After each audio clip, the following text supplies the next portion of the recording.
ठीक है। अब हमने पीरियोडिक टेबल देखी हुई है, सबने, सबकी बुक में होगी पीरियोडिक टेबल, है ना। हम पीरियोडिक वर्ड कब यूज करते हैं? पहले चैप्टर का नाम समझेंगे ना। पीरियोडिक मतलब क्या होता है? एक पीरियोडिक मोशन पढ़ा है सबने, एक समय के बाद जो रिपीट हो, है ना। यहाँ पे भी पीरियोडिक का मतलब क्या है? एक टाइम के बाद जो चीज रिपीट हो। रिपीट क्या हो रही है? प्रॉपर्टीज। रिपीट क्या हो रही है? प्रॉपर्टीज। फिर दूसरा क्या वर्ड बोला? Variations in trends. ट्रेंड्स क्या होता है? ट्रेंड वर्ड तो सुना ही होगा ना, आजकल ये ट्रेंड चल रहा है। ट्रेंड का मतलब क्या होता है? ऐसी चीजें जो लोग फॉलो करते हैं, या फिर यहाँ पे क्या होगा ट्रेंड का मतलब? ऐसी चीजें जो चीजें एलिमेंट्स फॉलो करते हैं, है ना। तो उन ट्रेंड्स में क्या वेरिएशंस है?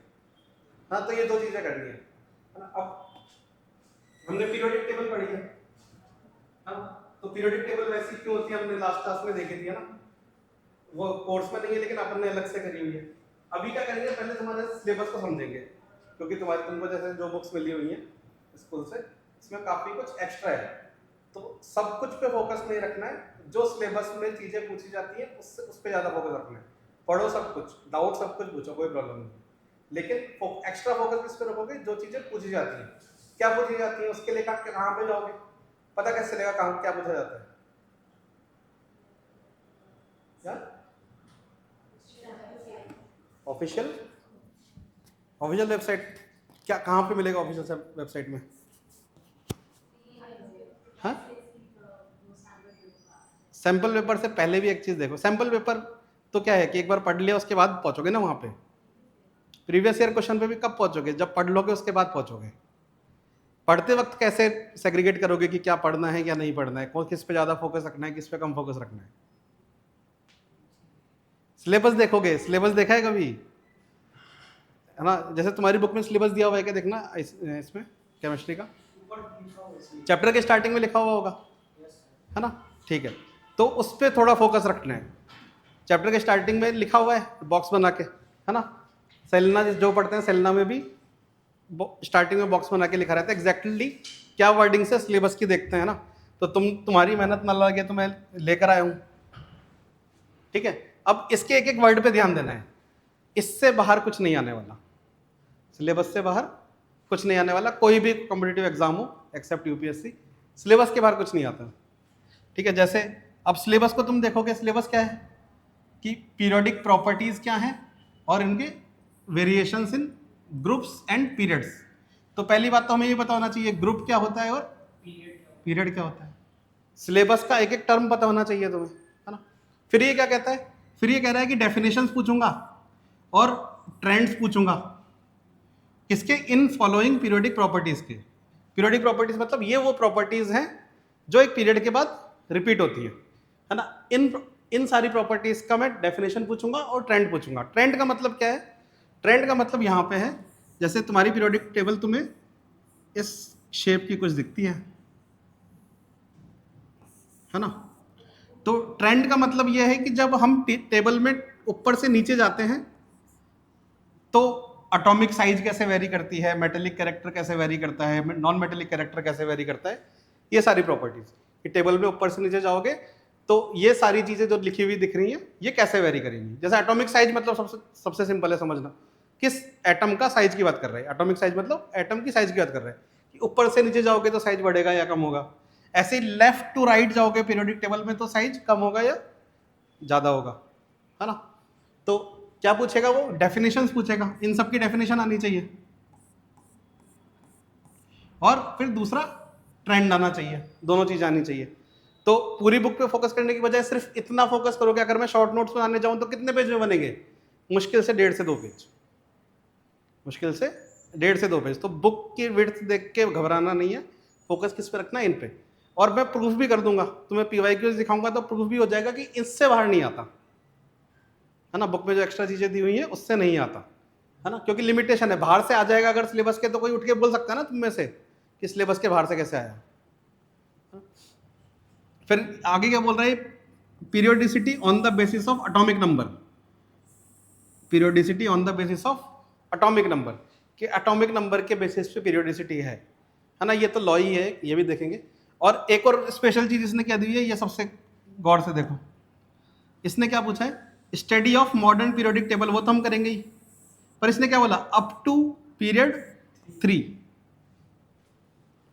पीरियड 3 तक की ही टेंशन लेनी है, उसके बाद पूरी पीरियोडिक टेबल की टेंशन नहीं लेनी है ना। याद करना चाहते हो वो करवा दूंगा पीरियोडिक टेबल, लेकिन टेंशन नहीं लेनी है उसके बाद की, अप टू पीरियड 3 है ना। Students to be exposed to the complete modern periodic table, but no questions will be asked on elements beyond period 3 argon. Atomic number 18 तक कहीं फोकस रखना है, उसके आगे की टेंशन नहीं लेनी है, ठीक है। तो टेंशन नहीं लेनी है, सबसे समरी क्या है, टेंशन नहीं लेनी है। बहुत कम सिलेबस है, ऐसा नहीं है कि बहुत ज़्यादा है, ठीक है। इसमें लिखा हुआ है साफ साफ, ठीक है। फिर periodicity on and other related properties to be explained on the basis of, अब किस बेसिस पे एक्सप्लेन करनी है, जैसे इन प्रॉपर्टीज को एक्सप्लेन किस बेसिस पे करते हैं, जो हमने लास्ट क्लास में किया, principal quantum number, azimuthal quantum number, magnetic, इन NLM, इनके बेसिस पे करते हैं।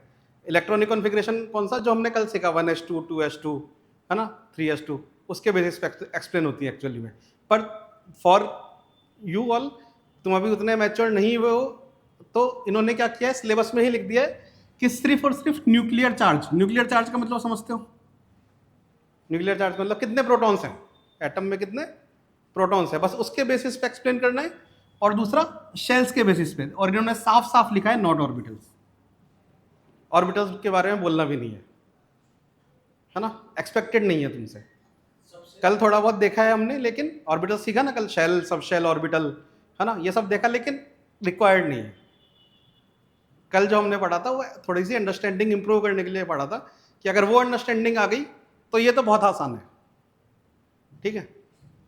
तो न्यूक्लियर चार्ज और शेल्स, और ये खास बात क्या है, नॉट ऑर्बिटल्स, तो पेपर में लिखना भी नहीं है ऑर्बिटल्स का वर्ड, ये वर्ड लिखना भी नहीं है ऑर्बिटल्स, क्योंकि बुक में भी कहीं नहीं है, ठीक है। अब इसने एक और चीज़ क्या बोली है, ये भी बहुत इंपॉर्टेंट पॉइंट है। ये इंपॉर्टेंट पॉइंट इसलिए है, आधे क्वेश्चन इसी से आते हैं। स्पेशल रेफरेंस किसको देना है, एक बोला है इसने अल्कलाई मेटल्स, और एक बोला है हेलोजन। इन दो चीज़ों पे स्पेशल फोकस देना है। स्पेशल फोकस का मतलब कि अगर ये ट्रेंड पूछा जाएगा तो हो सकता है डायरेक्ट बोले कि अल्कलाई मेटल में एटॉमिक साइज का ट्रेंड बताओ, अल्कलाई मेटल में आयोनाइजेशन पोटेंशियल का ट्रेंड बताओ, है ना। स्पेशल रेफरेंस इन पे देना है, हेलोजन एंड दूसरा अल्कलाई मेटल्स, है ना। और यहाँ से एक हेलोजन का इलेक्ट्रोनेगेटिविटी वाला जो क्वेश्चन है वो तो हर साल आता है, तुम प्री बोर्ड दोगे उसमें भी आएगा, है ना। पिछले साल उन्होंने जो प्री बोर्ड्स लिए थे तुम्हारे स्कूल वालों ने, उनमें एक ही क्वेश्चन था हेलोजन का इलेक्ट्रोनेगेटिविटी, एक क्वेश्चन एक पेपर में 2 बार पूछा था, एक बार टिक मल्टीपल चॉइस में और एक बार सब्जेक्टिव में। तो बहुत ही इजी है, अगर इस पूरे चैप्टर की मैं शॉर्ट नोट बनाऊँ तो 2 से 3 पेज मैक्स है, 2.5 पेज मैक्स। अगर मैं छोटा छोटा लिख के करूँ तो, जैसे मैंने जब जेईई की तैयारी करी थी, तो ये वाला पार्ट 1/4 पेज में खत्म हो गया था शॉर्ट नोट्स का, है ना, इनफ मैच्योरिटी आने के बाद। तो इस पे फोकस करते हुए पढ़ेंगे। एक्स्ट्रा वाली चीज़ें फुल है, पूछ सकते हो, थोड़ा बहुत डिस्कस भी करेंगे उनके बारे में, लेकिन टेंशन सिर्फ इसी की लेनी है, इसके बाकी चीज़ों की क्या टेंशन नहीं लेनी है। नहीं समझ में आया कोई बात नहीं, फोकस रखोगे इस पे, है ना। ठीक है, तो चलो चैप्टर स्टार्ट करते हैं।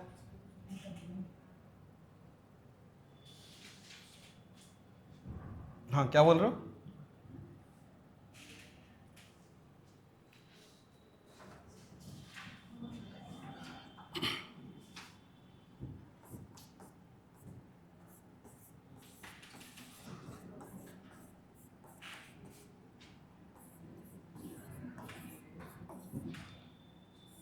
है ना। अब सबसे पहले हम आते हैं सबसे बेसिक क्वेश्चन पे हमारे, कि हमें पीरियोडिक टेबल की जरूरत क्यों है, why do we need periodic table, है ना। हमें मतलब ये कोई ऐसा कोई इसका क्वेश्चन नहीं आता है, लेकिन अंडरस्टैंडिंग के लिए, why do we need periodic table, ऐसा क्या है जो पीरियोडिक टेबल की हमें जरूरत है, वाई। हाँ,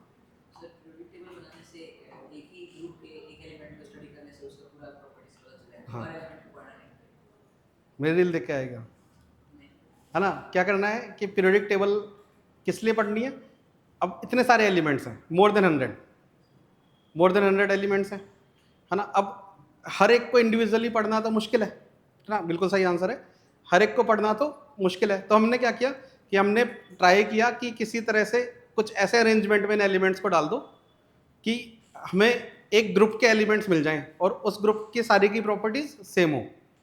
तो इनिशियली साइंटिस्ट क्या ढूंढ रहे थे कि कोई एक बेसिक प्रॉपर्टी मिल जाए जिसके बेसिस पे हम ग्रुपिंग कर सकें, कोई ऐसी प्रॉपर्टी मिल जाए जो फंडामेंटल हो इन एलिमेंट्स में और उसके बेसिस पे हम ग्रुपिंग कर सकें एलिमेंट्स की, कि एक ग्रुप उठाया इसको रख दिया कि इन सब की प्रॉपर्टी सेम, दूसरा ग्रुप उठाया इनको रख दिया इसकी प्रॉपर्टी सेम। तो अगर तुम किसी भी चीज़ की फंडामेंटल प्रॉपर्टी सोचते हो, है ना, अब समझो तुम 1800 ईयर में हो, ना इलेक्ट्रॉन पता है, ना प्रोटॉन पता है, ना शेल पता है, ना ऑर्बिटल पता है, कुछ नहीं पता, बस एटम पता है ना। तो अगर तुमसे पूछा जाए कि फंडामेंटल प्रॉपर्टी क्या होगी तो क्या बोलोगे? अगर कोई भी प्रॉपर्टी का नाम लेना हो कि ये फंडामेंटल प्रॉपर्टी है तो क्या होगी? किसी चीज़ का डिस्कवरी नहीं हुई है, ना एटॉमिक नंबर है, ना इलेक्ट्रॉन प्रोटॉन, कुछ नहीं है, तो क्या बोलोगे? एटॉमिक वेट या मास, किसी भी एलिमेंट का मास, यही बोलोगे। ऑब्वियस सी बात है, आधे साइंटिस्ट तुम बन चुके हो, उन्होंने भी यही किया था स्टार्टिंग में, है ना। स्टार्टिंग में जब सोचा गया कि फंडामेंटल प्रॉपर्टी कोई भी होगी तो क्या होगी, तो सबके दिमाग में आया हाँ भाई मास होगी, कि मास के बेसिस पे ही पीरियोडिसिटी मिल रही है, मतलब मास के बेसिस पे ही प्रॉपर्टीज रिपीट होंगी, ये सोचा लोगों ने, है ना। तो स्टार्टिंग में कुछ कुछ लोग थे, जैसे फर्स्ट वाज डॉबरेनर। तो नीड क्या थी? नीड में लिख सकते हो, नीड पीरियोडिक टेबल की क्या है, 2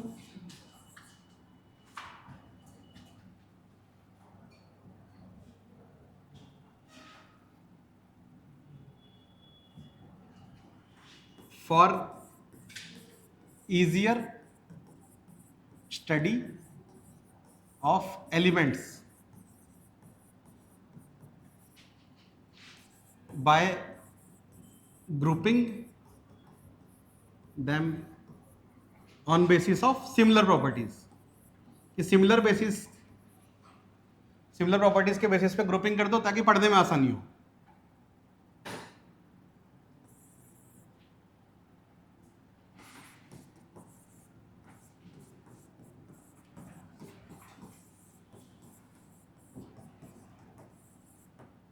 ठीक है, तो दिस वाज द नीड।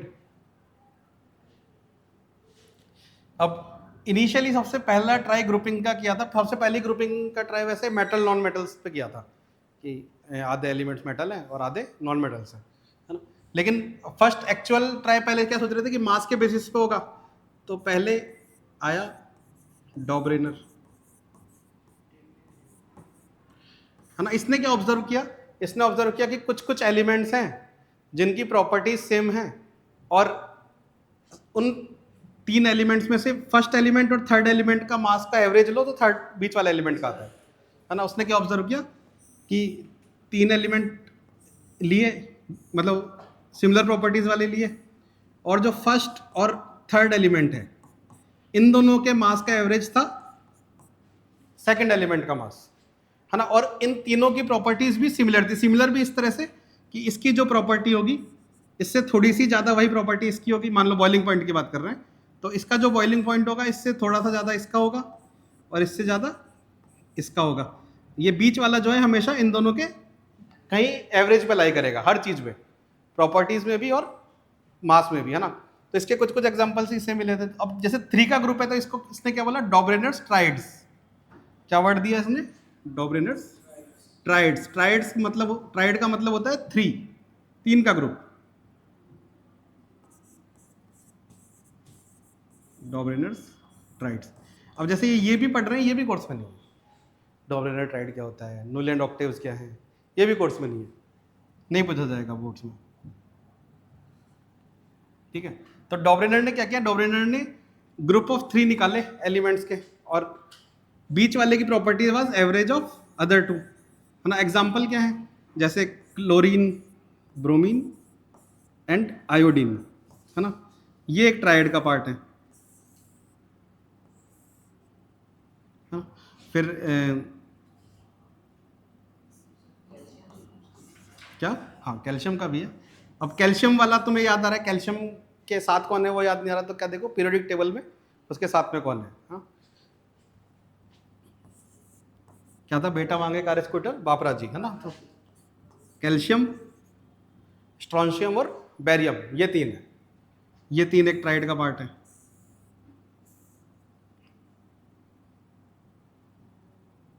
फिर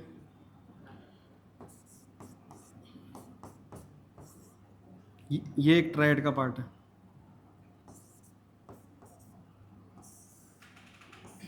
है ना। उसने क्या देखा कि जैसे फॉर एग्जांपल इसमें उसने देखा कि mass of bromine is average of mass of chlorine and iodine. ये उसने ऑब्जर्व किया।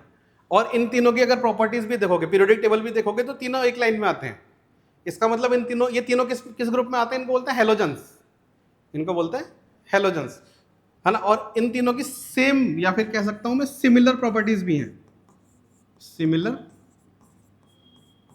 प्रॉपर्टीज। जब हम प्रॉपर्टीज की बात करते हैं तो इसका मतलब ये नहीं कि सिर्फ और सिर्फ फिजिकल प्रॉपर्टीज की बात कर रहे हैं, मास, बॉइलिंग पॉइंट, ये सब क्या है? Physical properties. केमिकल प्रॉपर्टीज की भी बात कर रहे हैं। केमिकल प्रॉपर्टीज मतलब कि जब ये रिएक्ट करता है किसी चीज से तो कैसे करता है। जैसे तीनों के तीनों का देखोगे तो हम एग्जांपल अगर मैं कहना चाहूं, तीनों के एनायंस क्या क्या हैं? तीनों के एनायंस सेम है, वैलेंसी सेम है, Cl minus, Br minus, I minus. तीनों का अगर मैं कोई हाइड्रोजन के साथ एसिड बनाऊंगा तो बनेगा HCl, HBr, HI। तीनों के प्रॉपर्टीज सेम है। और थोड़ा ये तो क्या था, ये तो हम तब की बात कर रहे हैं जब हमें इलेक्ट्रॉन प्रोटॉन का पता नहीं था, है ना।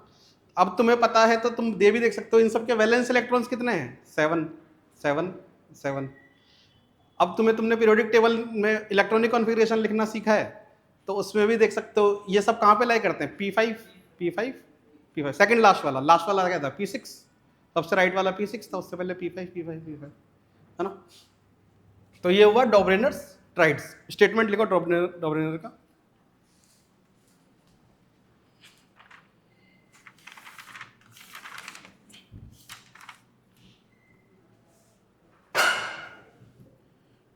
Dobrener's triads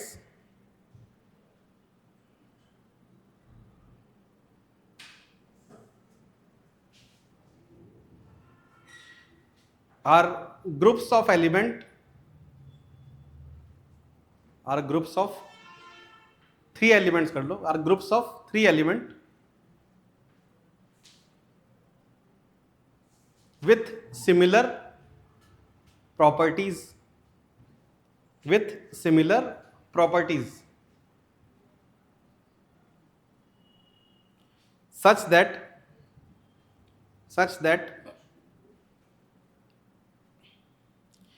atomic weight of middle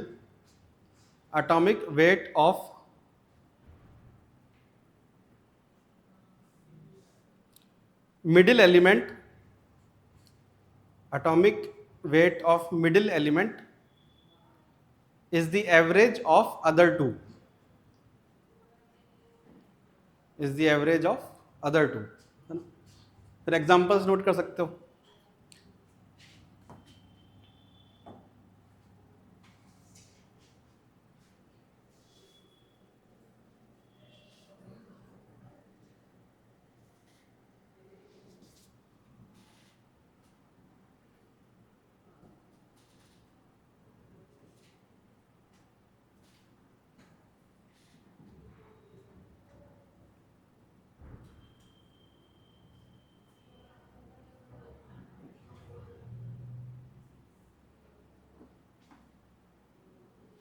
तो जैसे अब तुम्हें इनका शायद एटॉमिक वेट ना भी याद हो, लेकिन इनका तो याद होगा। लिथियम बोलो। हाँ यस सर बोला। 7 बिल्कुल सही। Atomic number 3। सोडियम का एटॉमिक नंबर 11, वेट 23। के एटॉमिक नंबर 19, वेट 39।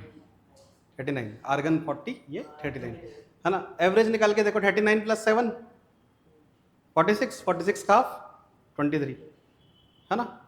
तो ये, पर ये तुक्के लगे थे उसके, ये इसको 3 ही ग्रुप मिले थे तीनों। मतलब तुक्का इन द सेंस कोइंसिडेंस हो सकता है, कोइंसिडेंस तो हो ही जाते हैं, है ना। तो ये सब मेजरली कोइंसिडेंसेस थे। तो इसकी लिमिटेशन भी ये थी, उसको बोला गया कि तुक्के में 3 मिल गए, बाकी किसी पे तो अप्लाई नहीं हो रहा ये, है ना।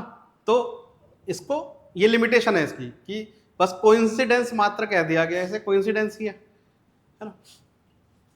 तो इसकी ये था, ये एग्जांपल्स नोट डाउन कर लो। ये एग्जांपल लिखो, अगर मतलब मान लो एग्जाम में पूछ भी लिया तो एग्जांपल लिखोगे तो क्या करोगे, ये मास भी लिख देना साथ में।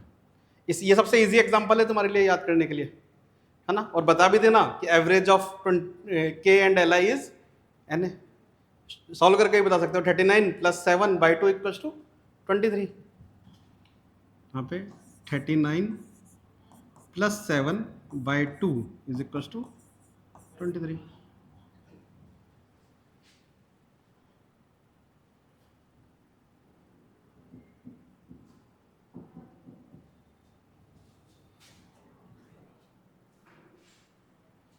ठीक है, नेक्स्ट हो गया।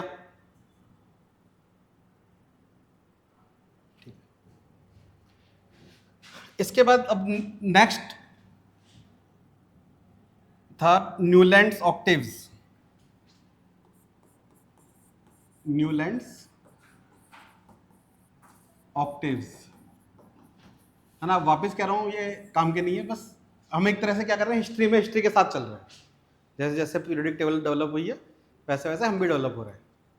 तो न्यूलैंड ऑक्टेव्स क्या कहता था कि न्यूलैंड ने ऑब्जर्व किया कि अगर मैं एलिमेंट्स को इंक्रीजिंग मास में अरेंज करूं, है ना, इंक्रीजिंग ऑर्डर ऑफ मास में अरेंज करूं, तो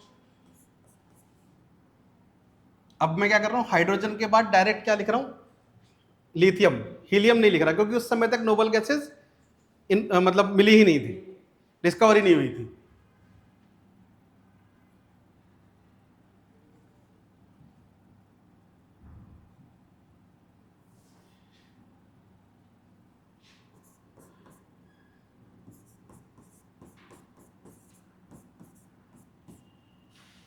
ठीक है, लिखा रहा हूं।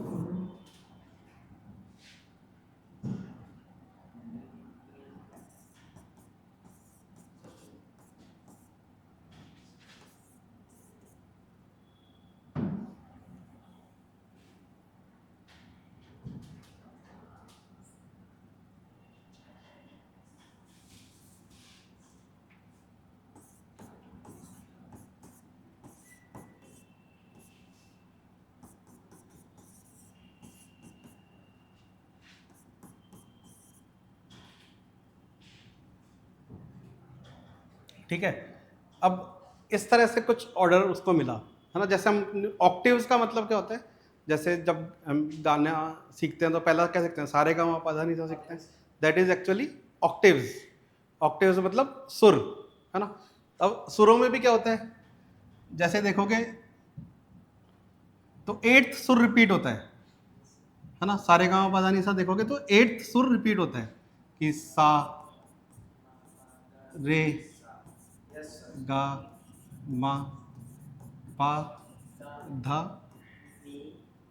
नी। छोटी नहीं होती है, बड़ी बड़ी कर देता, अपन कौन से म्यूजिशियन है ना। पा धा नी, वापस सा आना है तो 8वां सुर रिपीट होता है। सिमिलरली उसने भी क्या ऑब्जर्व किया कि एलिमेंट जब 8वां एलिमेंट वापस आता है तो उसकी प्रॉपर्टीज रिपीट होती है। जैसे पहला, दूसरा, तीसरा, चौथा, पांचवा, छठा, सातवां, ये 8वां। बेरिलियम के बाद पहला, दूसरा, तीसरा, चौथा, पांचवा, सातवां, है ना, ये 7। इससे 7 चालू करूंगा तो 1 2 3 4 5 6 7 8। तो लिथियम की प्रॉपर्टीज किसके जैसे सिमिलर थी, सोडियम। बेरिलियम की मैग्नीशियम, बोरोन की एल्यूमिनियम। पीरियोडिक टेबल में देखोगे तो ये ऊपर नीचे ही है। पीरियोडिक टेबल में देखोगे तो ये ऊपर नीचे ही है। तो इसे बोला गया न्यूलैंड्स ऑक्टेव्स, है ना। तो उसने क्या प्रूव किया, देखो कि 8 के बाद प्रॉपर्टीज रिपीट हो रही है, इसका मतलब प्रॉपर्टीज कैसी हैं, पीरियोडिक। पीरियोडिक बोल सकते हो ना कि हर 8 के बाद प्रॉपर्टी रिपीट हो रही है, तो प्रॉपर्टीज कैसी है, पीरियोडिक। फ्लोरीन की प्रॉपर्टीज क्लोरीन के साथ है, दोनों हेलोजन है ना। अब और वैसे भी अभी हमें पता चल गया है इलेक्ट्रॉनिक कॉन्फ़िगरेशन, तो इन सबको देखोगे तो क्या होगा, लिथियम के आउटरमोस्ट शेल में 1 इलेक्ट्रॉन, सोडियम के आउटरमोस्ट शेल में 1, बेरिलियम के आउटरमोस्ट शेल में 2 इलेक्ट्रॉन, मैग्नीशियम के आउटरमोस्ट शेल में 2 इलेक्ट्रॉन। तो इसको अगर देखोगे तो अगर मैं यहाँ पे लिखूं वैलेंस इलेक्ट्रॉन्स, वैलेंस इलेक्ट्रॉन्स, तो इसमें वैलेंस इलेक्ट्रॉन 1 2 3 4 5 6 7 है ना। अगर नोबल गैस मिल गई होती तो इसका ऑक्टेव्स खराब हो जाता है ना। फिर ये क्या बोलता, ऑक्टेव्स नहीं है, नोवेव्स है, कुछ तो बोलता, हर 9th पे रिपीट हो रहा होता है ना। पर इसको अच्छा खासा मिल भी गया, अच्छा सारेगामा भी होता है, ये भी होता है, फिर इसने बोला कि साइंस इज ए म्यूजिक, है ना। तो न्यूलैंड ऑक्टेव्स में लिखो, न्यूलैंड ऑक्टेव्स में लिखो,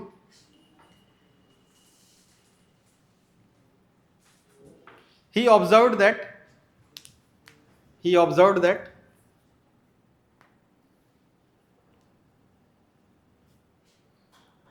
when elements are arranged, he observed that when elements are arranged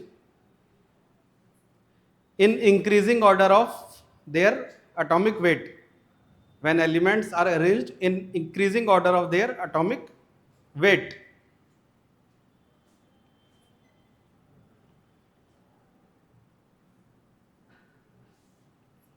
comma, the properties of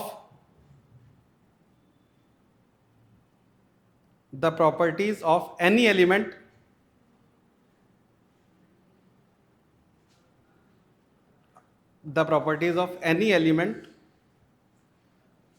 are similar to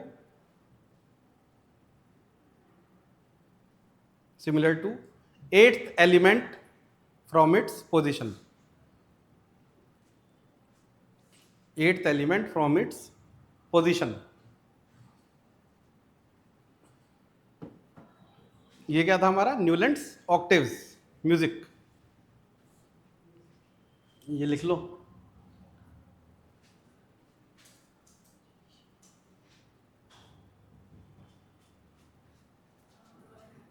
ठीक है, अब इसकी लिमिटेशन क्या है कि इसके बाद अगर जाओगे, क्लोरीन के बाद अगर जाओगे, तो एक बार को क्लोरीन के बाद फिर वापस नोबल गैस आने वाली है, वो भी नहीं होगा। फिर इसके बाद आएगा हमारा पोटेशियम, तो यहाँ भी रिपीट हो जाएगा, और कैल्शियम यहाँ भी रिपीट हो जाएगा। इसके बाद रिपीट नहीं होगा कभी। इसके बाद रिपीट क्यों नहीं होगा, क्योंकि वो पीरियोडिक टेबल में वो बीच में डब्बा रहता है ना एक, जो एटॉमिक नंबर 21 से चालू होता है ना, वो कंसिडर नहीं किया था। जैसे ही वहां पे पहुंचा, इसका ऑक्टेव्स खराब हो गया। तो ये भी कहीं ना कहीं इसको भी मतलब कुछ प्रूफ तो नहीं थे कि क्यों हो रहा है ऐसा रिपीट, है ना, ये रिपीटिशन क्यों हो रहा है, प्रूफ तो था नहीं। फिर भी इसको डिस्कार्ड क्यों किया इसकी थ्योरी को, क्योंकि ये एटॉमिक नंबर 20 तक ही फॉलो हो रहा था, या फिर कह सकते हो मासेस जब अरेंज किया तो कैल्शियम तक ही फॉलो हो रहा था और नोबल गैस गायब थी।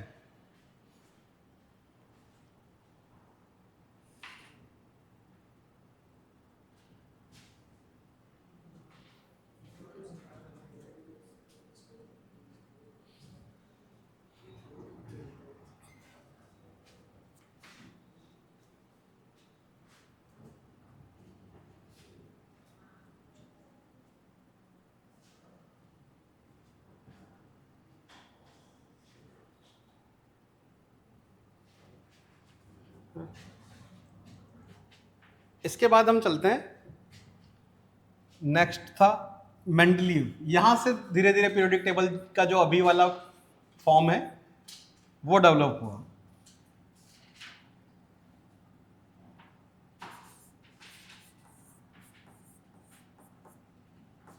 मेंडलीव्स पीरियोडिक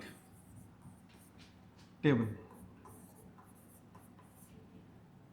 यहां पे भी थॉट प्रोसेस अभी भी वही था कि एटॉमिक मास में अरेंज किया था। इसने भी क्या किया था, एटॉमिक मास में ही अरेंज किया था, पर इसने थोड़ा सा ज्यादा दिमाग लगाया था, है ना। इसने भी एटॉमिक मास में ही अरेंज किया, न्यूलैंड के ऑक्टेव्स को ही थोड़ा सा आगे इंप्रूव किया, बस इसने क्या किया था, इसने एक लॉ तो दिया ही, इसने बोला मेंडलीव्स पीरियोडिक लॉ दिया, Mendeleev's periodic law. Periodic law में इसने क्या कहा कि जो भी केमिकल प्रॉपर्टीज, फिजिकल प्रॉपर्टीज होती है, they are function of mass.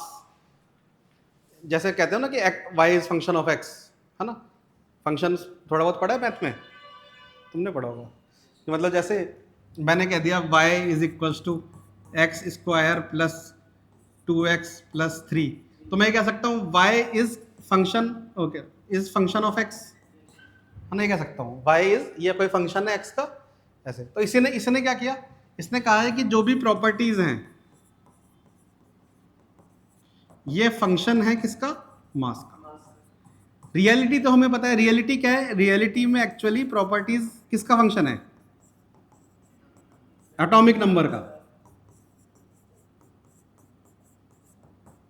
Actually में प्रॉपर्टीज किसका फंक्शन है, एटॉमिक नंबर का। इसने क्या दिया, फंक्शन ऑफ मास है। पर बस इसने थोड़ा सा दिमाग क्या लगाया है,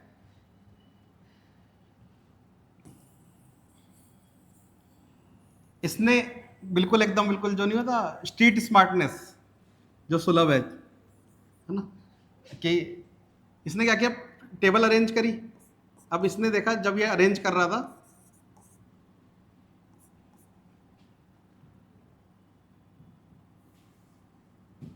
है ना, उस समय जैसे एक रफ मेंडलीव की एक रफ टेबल बना रहा हूं,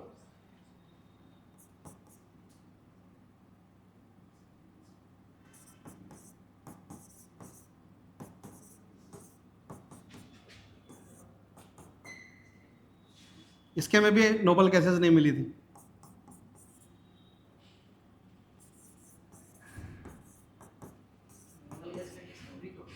क्या नोबल गैसेस अराउंड, ये कह लो कि 19th सेंचुरी का एंड।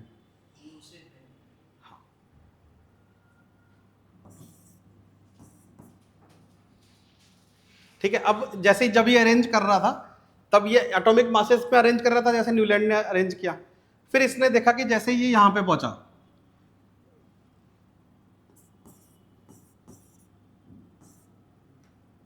जैसे ही ये कैल्शियम के बाद पहुंचा, तो इसने देखा इसके बाद कैल्शियम के बाद जो एलिमेंट आ रहा है उसकी प्रॉपर्टीज तो इससे मिल ही नहीं रही, है ना।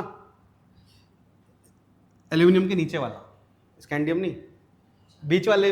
हाँ, इसने क्या किया, इधर जो एलिमेंट आ रहा है, एल्यूमिनियम के नीचे जो एलिमेंट आने वाला है, इसकी प्रॉपर्टीज तो एल्यूमिनियम से मिल ही नहीं रही। तो इसने क्या किया, इस जगह को खाली छोड़ दिया और इस जगह पे बोला कि अभी कोई ऐसा एलिमेंट होगा जो इंसानों को मिला नहीं है, कोई ऐसा एलिमेंट है जो इंसानों को मिला नहीं है, मिलेगा तो यहां डाल दूंगा। ठीक है, कहीं ना कहीं वो सच भी था। उसने इसका नाम रखा एका एल्यूमिनियम, उसने इसका नाम रखा एका एल्यूमिनियम। एका का मतलब क्या होता है, जैसा, है ना, या फिर उर्फ जिसे हम हिंदी में बोलते हैं ना। ये बाद में मिला तो क्या पता चला, सही बोला इसने बोला कि कुछ मिलेगा बाद में जिसकी प्रॉपर्टीज एल्यूमिनियम जैसी होगी, इसलिए नाम क्या रखा, एका एल्यूमिनियम, है ना। अब मिला भी बाद में, क्या मिला बाद में, गैलियम, तब तक नहीं मिला था, है ना। फिर सिमिलरली इसने क्या बोला, अब अगला जो था उससे भी नहीं मिल रही थी, तो इसने बोला यहां पे भी मिलेगा कुछ बाद में, जब मिलेगा तब देखेंगे, और नाम क्या रख दिया, एका सिलिकन,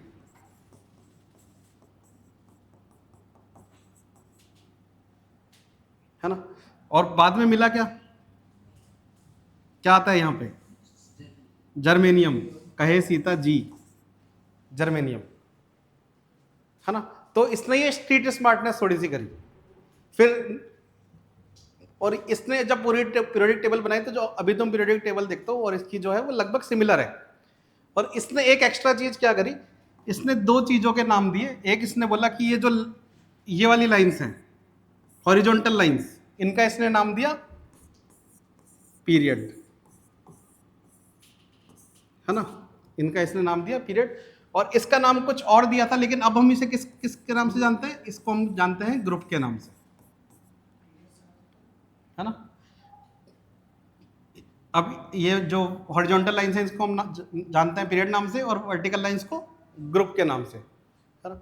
अब इन लाइंस को अगर देखोगे, ग्रुप और पीरियड क्या है अगर देखोगे, तो तुम्हें रियलाइज होगा कि जब इलेक्ट्रॉनिक कॉन्फ़िगरेशन लिखते हो तो जो पहला पीरियड है है ना। इसके अंदर पीरियड नंबर 1 के अंदर कितनी शेल हैं? एक, है ना। K1 K में दूसरा इलेक्ट्रॉन। फिर इसको जब देखोगे तो इसके अंदर 2 ही शेल्स हैं, है ना। 2 1 2 2 2 3 2 4 2 5 2 6 2 7, यही कॉन्फ़िगरेशन आती है। इस थर्ड पीरियड को देखोगे तो इन सब तीन ही है। 2 8 1 2 8 2 2 8 3 2 8 4 2 8 5 2 8 6 2 8 7, है ना। 2 8 8 भी आएगा बाद में। और ऐसे ही इस पीरियड को देखोगे 2 8 8 1 2 8 8 2। तो पीरियड का नंबर क्या बता रहा है कि कितनी शेल्स हैं, है ना। और पीरियड नंबर एग्जैक्टली क्या है? वैलेंस शेल कौन सी है? 4th वैलेंस शेल कौन सी है? 3rd वैलेंस शेल कौन सी है? 2। तो पीरियड का अगर मैं कहूं तो ये क्या बता रहा है? कितनी शेल्स है ना। ऐसे ही ग्रुप क्या बता रहा है? वैलेंस शेल में कितने इलेक्ट्रॉन्स हैं। इन सब के वैलेंस शेल में कितने इलेक्ट्रॉन्स हैं? 1। इन सब के वैलेंस शेल में है 1 इलेक्ट्रॉन। इन सब की वैलेंस शेल में है 2। इन सब की वैलेंस शेल में 3। इनमें 4 5 6 7, नोबल गैस आएगा तो 8। हाँ, ये उधर आएगा, फ्लोरीन के उधर आएगा वो। हीलियम की और हाइड्रोजन की पोजीशंस जो है ये उनकी प्रॉपर्टी के हिसाब से रखी गई। हीलियम की प्रॉपर्टी क्या है? नोबल गैस की, तो नोबल गैस के ऊपर रख दिया, है ना। और ऐसे ही हाइड्रोजन की प्रॉपर्टीज ना तो कुछ थोड़ी बहुत पहले ग्रुप जैसी हैं, क्योंकि H+ बनाता है ये भी H+ बनाता है, ये भी H+ बनाता है, ये भी H+ बनाता है, इसलिए इसको कहाँ रख दिया? इनके ऊपर। वैसे इसकी कुछ प्रॉपर्टीज इनके जैसी भी है, क्योंकि ये H- भी बनाता है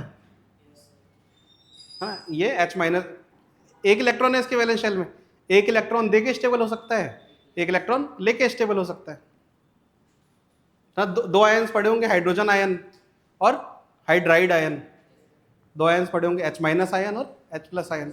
वो के आयन्स क्या होता है? आयन्स स्टेबल ही तो होते हैं, एक इलेक्ट्रॉन लेके स्टेबल एक इलेक्ट्रॉन। अभी तक समझ में आ रहा है? कोई डाउट है? कोई डाउट नहीं है, पक्का? ठीक है। तो मेंडलीव्स पीरियोडिक लॉ में लिखना, मेंडलीव का लॉ क्या कहता था?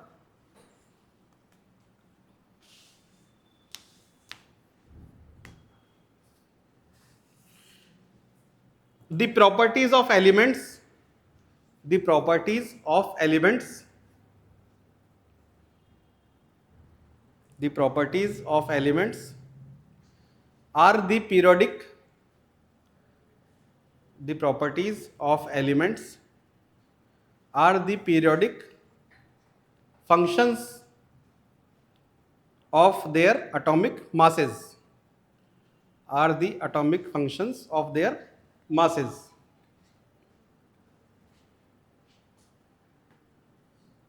are the periodic functions of their atomic masses, है ना।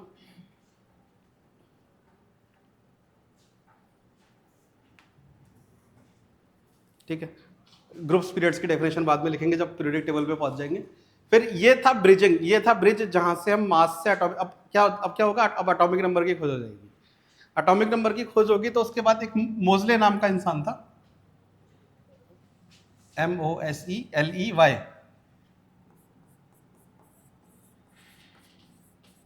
है ना। इसने एक एक्सपेरिमेंट किया, हम इसको बोलते हैं मोजलेज एक्सपेरिमेंट। ये भी बुक वगैरह में नहीं गिवन है, बस थोड़ा सा कुछ गिवन है। पर इसने क्या किया कि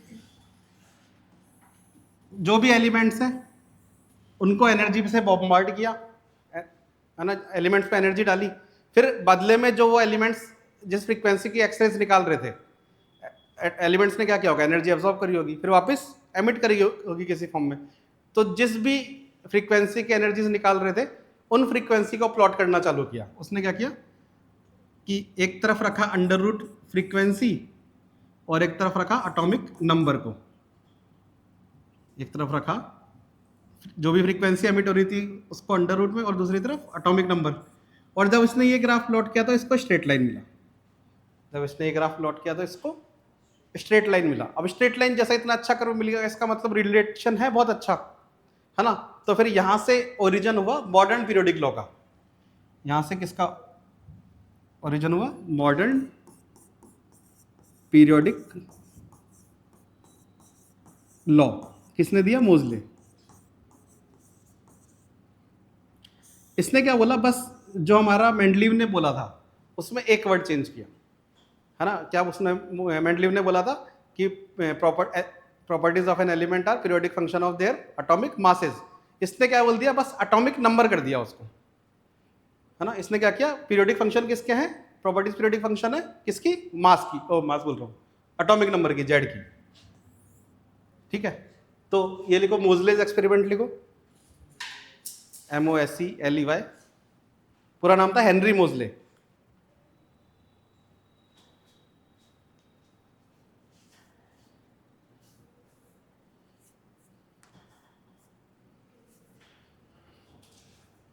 इसमें लिखना, मोजले plotted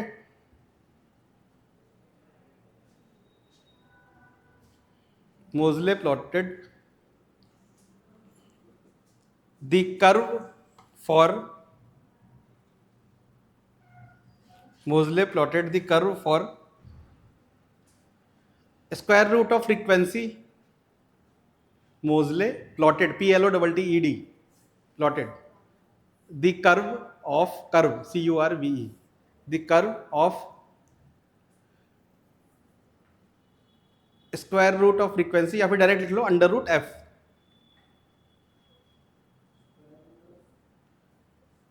frequency of X-rays emitted by elements, frequency of X-rays emitted by elements versus Vs, या फिर पूरा वर्सेस भी लिख सकते हो, VERSE, versus their atomic number.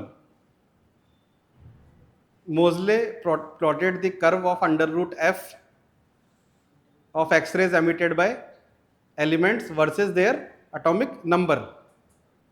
Full stop. He observed a straight line. He observed a straight line.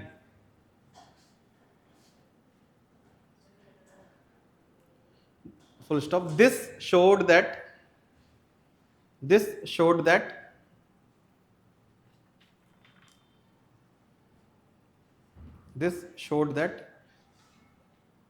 atomic number is fundamental property of elements. This showed that atomic number is fundamental property of elements.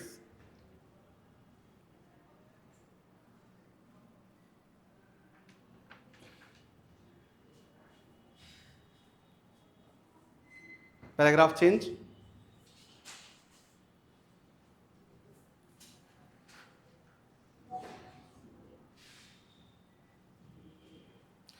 Paragraph change. On basis of his experiment,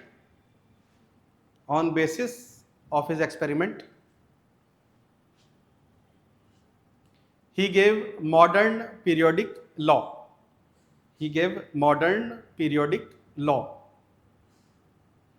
On the basis of his experiment, he gave modern periodic law. Modern periodic law लिखो वापस, ये इसी के अंदर heading डालो छोटी सी, modern periodic law.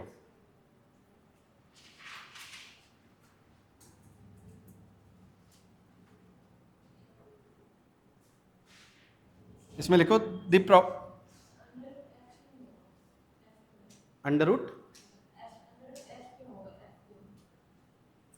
F से करोगे तो फिर कर्व्ड आएगा, अंडर रूट एफ से एकदम स्ट्रेट लेना था, मतलब फंक्शन ही हो गया ना, फंक्शन हो गया ना इसका। जो भी प्रॉपर्टी क्या है, एक्सरेज किस फ्रीक्वेंसी की एमिट हो रही है, तो मैं कह सकता हूं कि फ्रीक्वेंसी जो भी एमिट हो रही है ये किसके प्रोपोर्शनल है, के जेड स्क्वायर के। तो सिंपल रिलेशन आ गया, अंडर रूट दिख रहा है, स्क्वायर में अब अच्छा दिखेगा तुम्हें।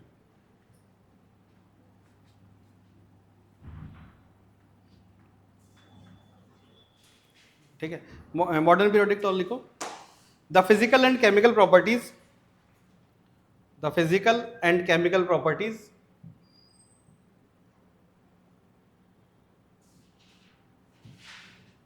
the physical and chemical properties of elements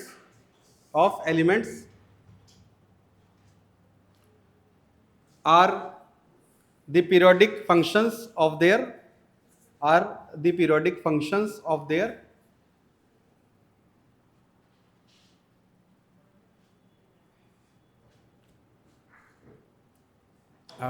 atomic number. Atomic number. This was the origin of modern periodic table. ठीक है, नेक्स्ट हेडिंग डालो, नेक्स्ट हेडिंग डालो, फीचर्स ऑफ पीरियोडिक टेबल।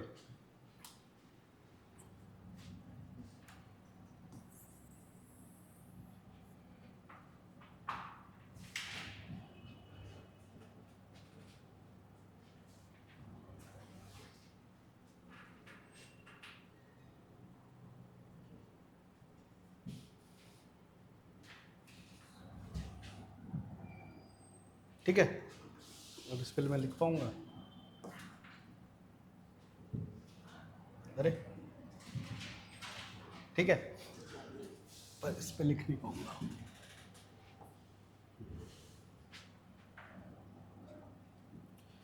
ठीक है, अब ये हमारी पीरियोडिक टेबल है, कुछ ऐसी दिखती है। ठीक है, जैसे अब यहां पे तुम देख रहे हो ये यहां पे तुम ये नंबर्स देख रहे हो 1A, भाई चलाने नहीं देगा क्या?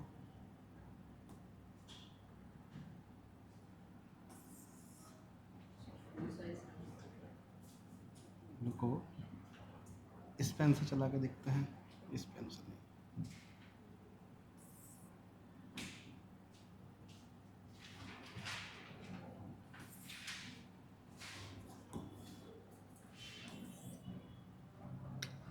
किसी काम का नहीं है। ठीक है, ऐसे देखते हैं, ऊपर से देखते हैं, है ना। अब इसमें तुम्हें ये नंबर्स लिखे हुए दिख रहे हैं 1A 2A 3A 4B 5B 6B, है ना। ये जो नंबर्स दिए हुए हैं, यही एक्चुअली मेंडेलीव ने ग्रुप का नाम दिया था। मेंडेलीव के ग्रुप के नाम है, उसने ग्रुप के नाम ऐसे दिए थे 1A 2A 3B 4B 5B, हाँ। अब ये अब तुम्हारी बुक में देखोगे तो ये चेंज हो गया, अब ये 1 2 3 4 चल रहा है। बुक में देखो पीरियोडिक टेबल, है ना। 1A ये वाला भी होगा और एक ये वाला भी होगा,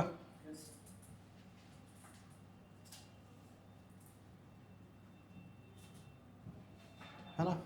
ये 1 2 3 4 5 ऐसे यहाँ पे आएगा 13 14 15 16 17 18, है ना। तो ये क्या है? ग्रुप्स। ये क्या है? ग्रुप्स। और पीरियड्स में ऐसे देखोगे तो पीरियड्स कितने हैं? 1 2 3 4 5 6 7। मतलब ये जहां पे 7 है, इसका मतलब क्या है? इसके अंदर 7 शेल्स हैं, इन सब के अंदर, इन सब के अंदर 6 शेल्स हैं, इन सब के अंदर 5 4 3 2। अपना काम कहां तक है? पीरियड 3 ज्यादातर कहां तक करेंगे? कैल्शियम तक करेंगे। और स्पेशल फोकस किस पे रखोगे? पहले इस पे, फर्स्ट और 17 पे, है ना। अल्कलाई मेटल्स एंड हेलोजेंस जो हमने बोले थे, है ना। अल्कलाई मेटल्स बताते हैं अभी। ठीक है, तो सैलिएंट फीचर्स में फर्स्ट फीचर लिखना, it has 7 horizontal, it has 7 horizontal rows called periods, called period, PERIOD, and 18 vertical columns called groups।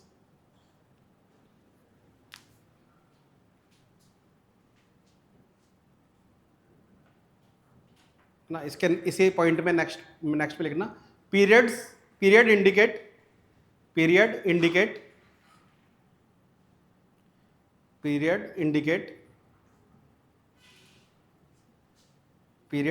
Number of shells in an element.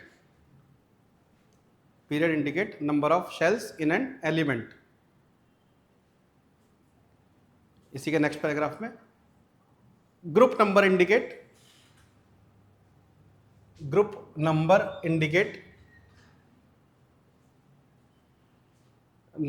Number of valence electrons, है ना। इसके बाद bracket में अपनी understanding के लिए लिख लेना, अगर याद करना हो, कि ग्रुप नंबर की जो यूनिट डिजिट रहती है वो उसके वैलेंस इलेक्ट्रॉन्स बताती है। अपने काम के जितने भी एलिमेंट, अपना काम में ये तो बीच वाला पार्ट है ही नहीं, है ना, अपने काम का ये बीच वाला पार्ट जो भी है, ये वाला पार्ट है ही नहीं अपने काम का। अपना काम कहाँ से? इससे और इधर वालों से। तो अपने काम की जो भी चीजें हैं इसमें, जैसे अब तुम देखो group number 16 oxygen sulphur, unit digit क्या है? 6। नंबर ऑफ इलेक्ट्रॉन्स कितने हैं वैलेंस शेल में? 6। हाँ, तो अपनी अंडरस्टैंडिंग के लिए, जैसे फ्लोरीन क्लोरीन 7 होते हैं वैलेंस शेल में इलेक्ट्रॉन, ग्रुप नंबर क्या है? 17, है ना। तो ब्रैकेट में अपनी अंडरस्टैंडिंग के लिए लिख लो unit digit of group number equal to का साइन बना के, unit digit of group number equal to number of valence electron, unit digit of group number equal to valence electron.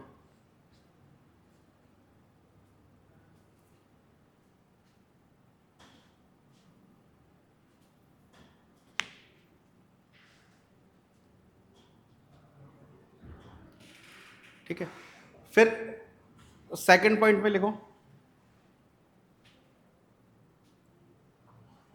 है ना। एक तो ये मेजर फीचर हो गया, पढ़ना आ गया कि जब अगर तुम्हें बोले कि सेकंड पीरियड का सेकंड एलिमेंट कौन सा है, या फिर सेकंड पीरियड का ग्रुप नंबर 5 में कौन है ना, तो second group number 15, second period का ग्रुप नंबर 15 में कौन है, तो तुम पूछ सकते हो हाँ भाई नाइट्रोजन की बात हो रही है। ये हमेशा ध्यान रखना, पहला पीरियड हाइड्रोजन वाला है, उसमें 2 ही है, सेकंड पीरियड से 8 है, थर्ड पीरियड में फिर 8 है, फोर्थ में जाते हो तो 18 हो जाते हैं। ठीक है, तो सेकंड पॉइंट लिखो, group 1 is called alkali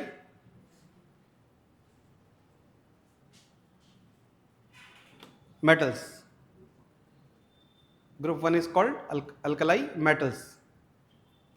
Full stop. It includes elements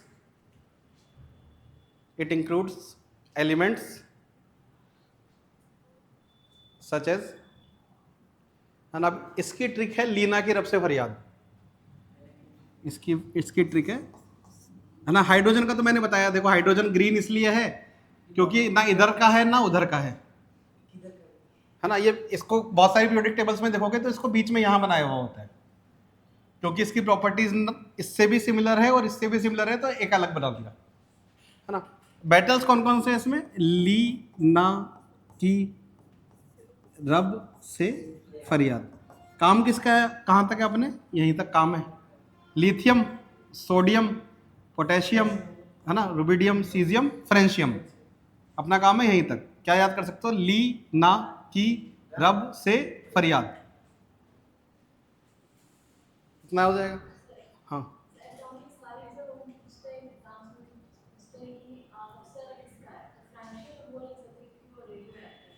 हाँ, फ्रेंशियम और क्या बोलते हैं सीजियम का लगभग सिमिलर, जो ऑप्शन में होगा। ऑप्शन में फ्रेंशियम है तो आप फ्रेंशियम ही मारना है ऑफ कोर्स। ऑप्शन नहीं दिया हुआ तो फ्रेंशियम एंड सीजियम लिख सकते हो, या फिर ये लिख सकते हो कि among naturally stable elements caesium, explain कर दो। Among radioactive elements francium. Subjective ही पूछ रहे हैं ना, जब ऑप्शन नहीं दे रहे इसका मतलब सब्जेक्टिव है, तो ज्ञान दे दो उन्हें।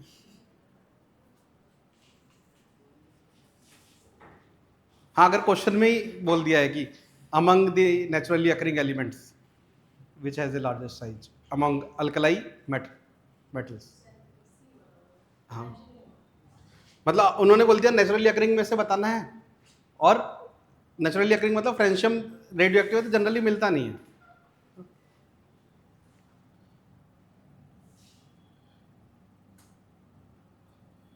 सबसे hardest to find are transuranic elements बोलते हैं। एटॉमिक नंबर 93 के बाद जितने भी है ना, 92, 93, इसके बाद यहाँ पे 92 है, इसके बाद जितने भी हैं 92 के बाद, ये सारे नेचुरली रेयरली अकरिंग है। ये पूरे रेयरली मिलते हैं, लैब में मैन्युफैक्चर कर सकते हो।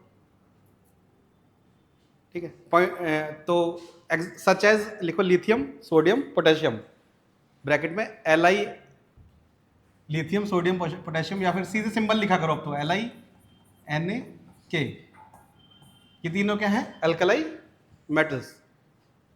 ठीक है, तो ऑप्शन ऑब्जेक्टिव क्वेश्चन में भी आ सकता है, which of the following is not an alkali metal, तो 3 ये दे दिए, चौथा कोई और उठा के दे दिया, ठीक है।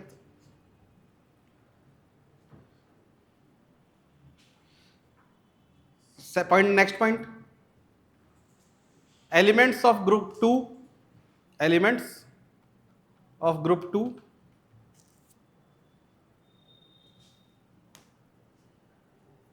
are called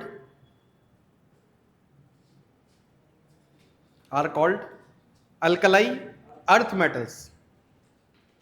Alkali, ALKALI, earth metals.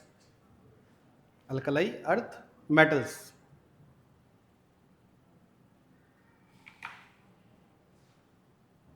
ठीक है, फिर इस दोनों पॉइंट का देख नोट डाल के लिखना, सच है, इस एग्जाम्पल भी लिख लो, अल्कली अर्थ मेटल्स एग्जाम्पल, है ना। हमारे काम के कौन से, बेरिलियम, मैग्नीशियम, कैल्शियम।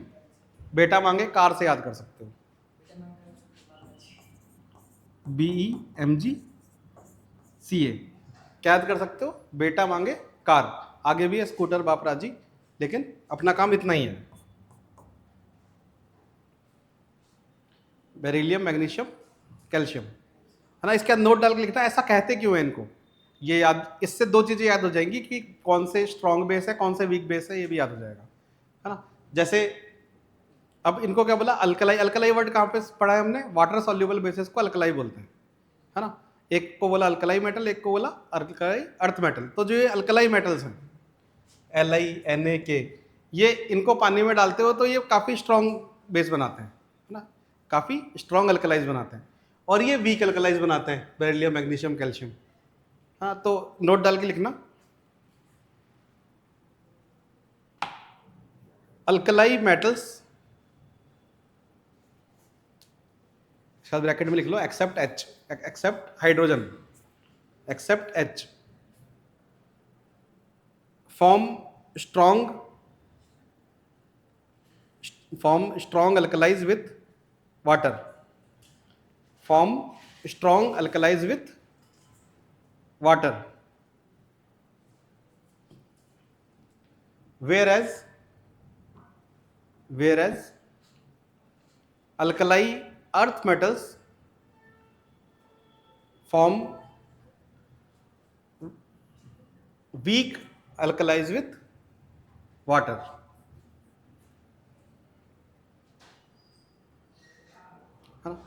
अब स्ट्रॉन्ग अल्कलाइज में पता चल गया, तो तुम ये भी सोच सकते हो कि तुम्हें दे दे, मान लो LiOH या NaOH दे दे और MgOH2 दे दे, तो ज्यादा अच्छा बेस कौन सा है, इधर वाला, NaOH, है ना।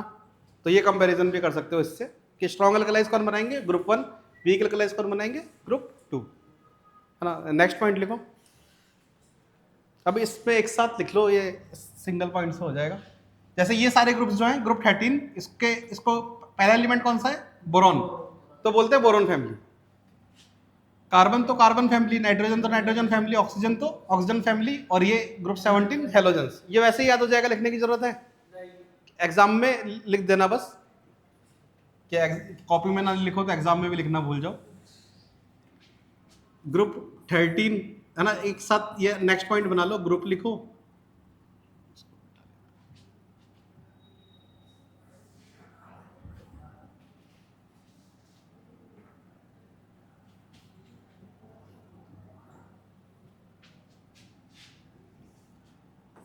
नेक्स्ट पॉइंट में एक साथ ग्रुप लिखना, और फैमिली नेम,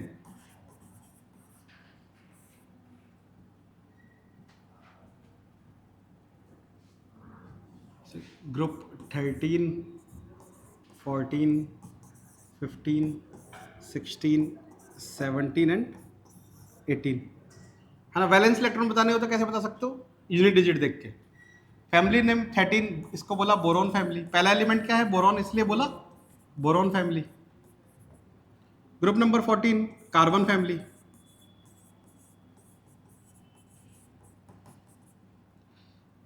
इसको बोला नाइट्रोजन फैमिली, नाइट्रोजन फैमिली भी बोलते हैं और निक्टोजन्स भी बोलते हैं, ये वर्ड मिलेगा नहीं पर इसको बोलते हैं निक्टोजन्स। इसको बोलते हैं ऑक्सीजन फैमिली,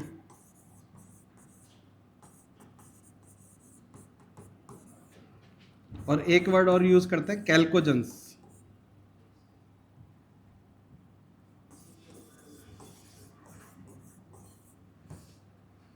17 हेलोजन फैमिली, इस पे स्टार मार्क करेंगे।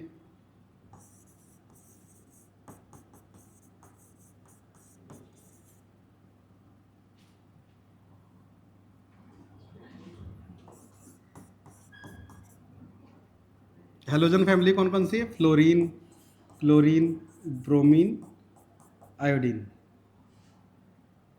और 18 is noble gas, noble gases, या फिर इनर्ट गैसेस भी बोलते हैं। हीना, इसके भी ट्रिक है, हीना, नीना और करीना।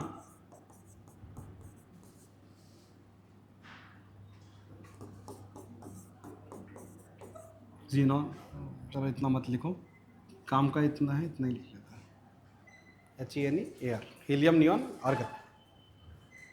ठीक है, तो ये सेलिएंट फीचर्स हो गए। अब तुम पीरियोडिक टेबल को सही से देख सकते हो, है ना। अब पीरियोडिक टेबल जब भी देखोगे तो दिमाग में बैठनी चाहिए कैसे है ना, कि पहले 2 ग्रुप्स हैं, फिर बीच में गैप है, फिर 6 ग्रुप्स हैं।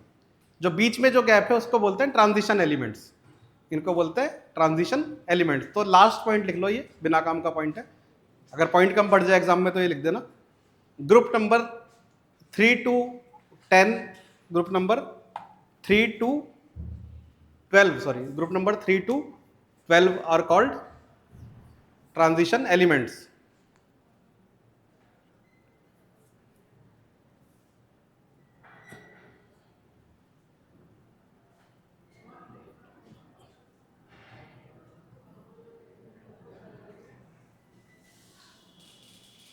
Group number 3 to 12 are called transition elements. ठीक है,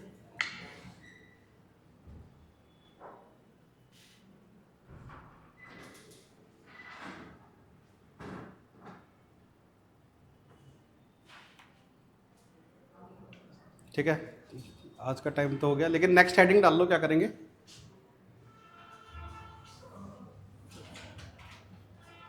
नेक्स्ट हेडिंग डाल के छोड़ दो बस, ताकि हमें याद रहे अगला क्या पढ़ना है। नेक्स्ट हमें करना है cause of periodicity, cause of periodicity, कि ये पीरियोडिक अकरेंस वापस बार बार क्यों हो रही है, रिपीटिशन प्रॉपर्टीज का बार बार क्यों हो रहा है ना। इसका स्टेटमेंट लिख लो बस।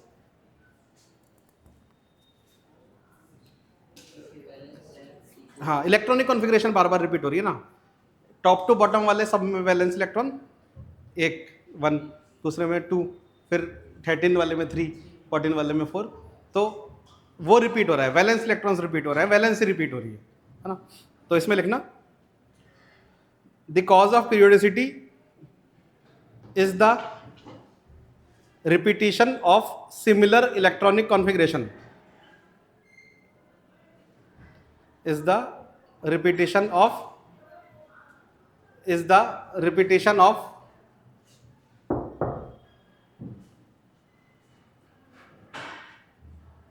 is the repetition of similar electronic configuration।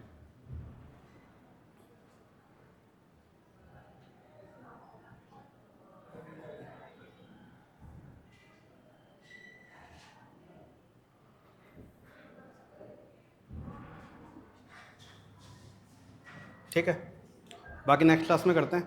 एक डीपीपी दे रहा हूँ, इसके क्वेश्चंस करना, सब्जेक्टिव क्वेश्चंस है ना। ये डिस्ट्रीब्यूट कर देना, कौन करेगा? सिद्धार्थ मॉनिटर बना दूँ तुझे? मना कर रहा है, नहीं।